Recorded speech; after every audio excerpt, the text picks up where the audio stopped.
Welcome to Theology Thursday.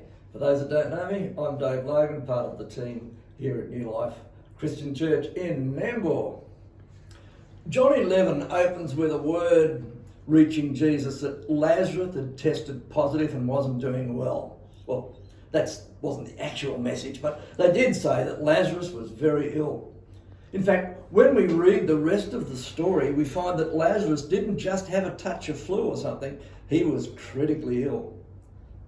In fact, by tracing the whole chain of events, we find that Lazarus was actually so ill that he probably died within hours of the messenger leaving to go and tell Jesus.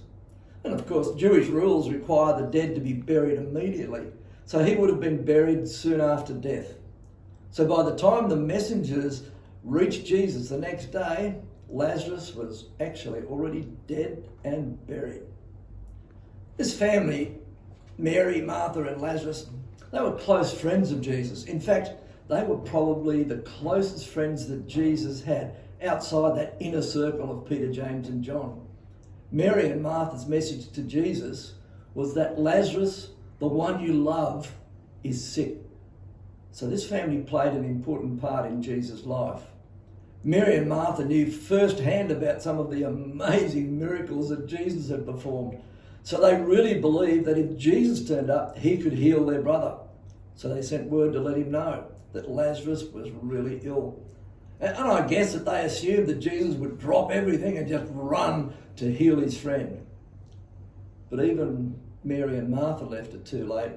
Although no one knew it at the time, Lazarus would be dead before Jesus even got the message. Here's where it gets a bit interesting. The Bible tells us that Jesus got the message about Lazarus being ill, but he decided that he'd stay 2 more days in the place where he was. It wasn't that Jesus was busy, couldn't get away for a couple of days. He wasn't practicing social distancing. No, Jesus, well, maybe he couldn't get a flight out. He had to go on standby. No. Jesus intentionally chose to wait 2 days. I guess that the messenger would have tried to persuade Jesus, but he still decided to wait. I doubt that the messenger would have felt like singing "What a Friend We Have in Jesus" at this point. He chose to delay going to Bethany and left in time to make sure that he arrived at the tomb 4 days after Lazarus' death. By the way, Lazarus' name means in Hebrew, "My God is my help." And it seems as though Jesus had left him in a state where only God could actually help him. Sure, Jesus wasn't panicked because he knew that Lazarus would die, but he also knew that he was going to shout, "Lazarus, come forth," and life would return to his friend. And a man who was dead was eventually going to walk out of that grave. Jesus wanted them to find something that they clearly yet didn't understand.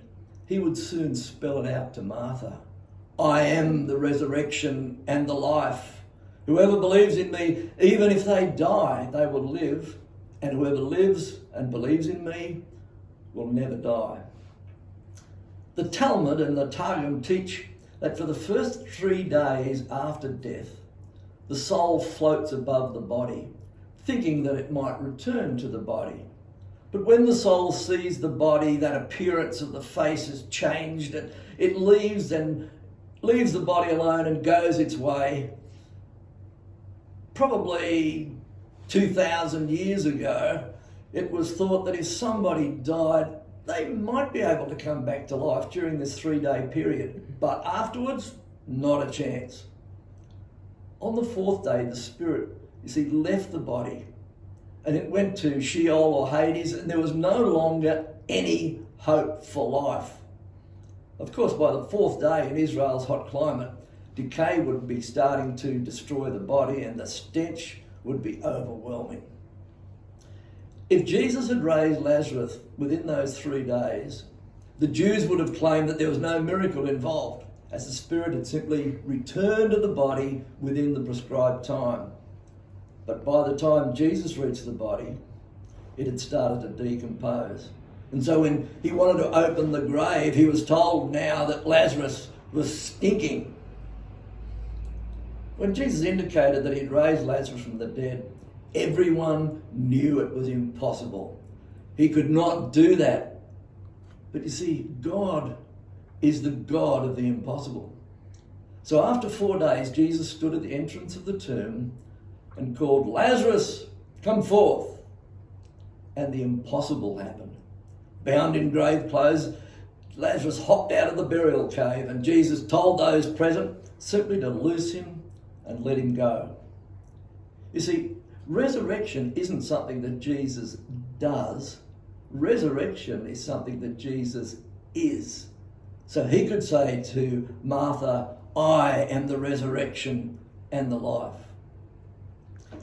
At this time, there's a lot of concern, a lot of worry about COVID-19 virus. No one yet has a solution. But just remember, our God is the God of the impossible.